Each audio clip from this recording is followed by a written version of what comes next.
Bienvenue sur Mingmen, la chaîne où l'on parle de santé en général, de médecine chinoise en particulier, mais pas que. Bonjour, bienvenue dans ce nouvel épisode de Mingmen, les secrets de la porte de la vie. Je suis Sylvain Castagnet, praticien de médecine chinoise à Saint-Genis-Laval, en région lyonnaise. Aujourd'hui, c'est un épisode un petit peu particulier. Je ne vais pas vous parler de santé au sens large, ni de médecine chinoise en particulier. J'avais envie de vous raconter une petite fable, un petit conte. Ce conte s'appelle « Le petit éléphant ». Cette histoire se déroule en Inde, dans un village reculé du sud du pays, non loin de la jungle dense que l'on connaît tous à travers les aventures de Mowgli. Depuis plusieurs mois, les hommes de ce village guettent une éléphante prête à mettre bas d'un jour à l'autre.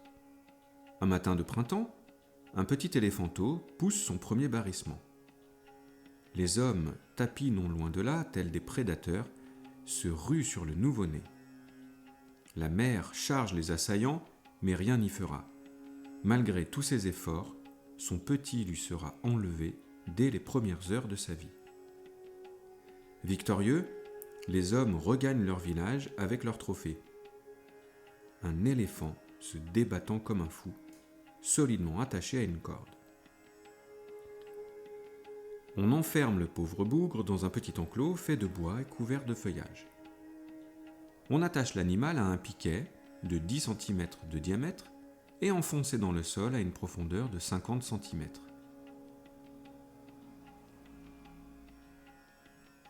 Toute la nuit, l'éléphanteau se débat et pousse des hurlements à faire frémir toute la jungle avoisinante. Il tente encore et encore de se défaire de son entrave pour retrouver sa mère, mais au petit matin, harassé par cette nuit de lutte, il se résigne et s'endort lourdement. Les années passent. Notre jeune animal est devenu un beau et robuste éléphant. Chaque jour, les hommes du village l'emmènent dans la jungle. Là, il travaille sans relâche.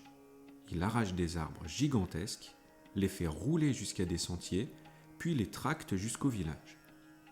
Le soir, il regagne son enclos, puis on l'attache au même piquet de 10 cm de diamètre, enfoncé dans le sol à une profondeur de 50 cm. Il n'a jamais revu sa mère et n'a jamais tenté de se sauver. Depuis notre plus jeune âge, nous avons ancré en nous des principes, des schémas que nous tenons pour fermes et définitifs. Nous sommes convaincus que nous ne sommes pas capables d'eux. C'est ce qu'on appelle des croyances limitantes. Pour autant, sans même nous en rendre compte, nous réalisons chaque jour une multitude de choses, des tas de petits exploits. Et si nous prenions un peu de recul, que nous analysions ces tâches faites naturellement, nous nous sentirions incapables de les entreprendre. Prenez un moment et faites le point sur tout ce dont vous êtes vraiment capable. En chacun de nous sommeille un petit éléphant. Peut-être avons-nous été attachés à notre piquet par des personnes qui ne pensaient pas à mal, mais qui ont semé en nous la graine du doute et le manque d'estime. Nous sommes tous capables de grandes choses. La première étape, c'est d'en être convaincu.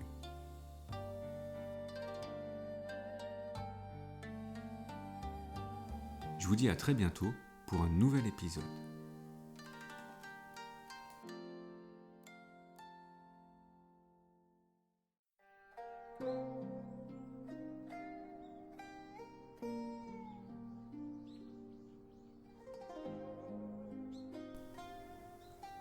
Un immense merci à vous d'avoir pris le temps d'écouter cet épisode.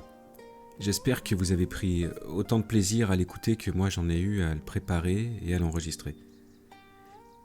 Si vous le souhaitez, vous pouvez me laisser un commentaire. Et je vous invite également à vous rendre sur mon site internet. Le lien est en description. Sur mon site internet, vous trouverez un e-book gratuit à télécharger au format PDF, La théorie des 5 éléments et ses applications au quotidien.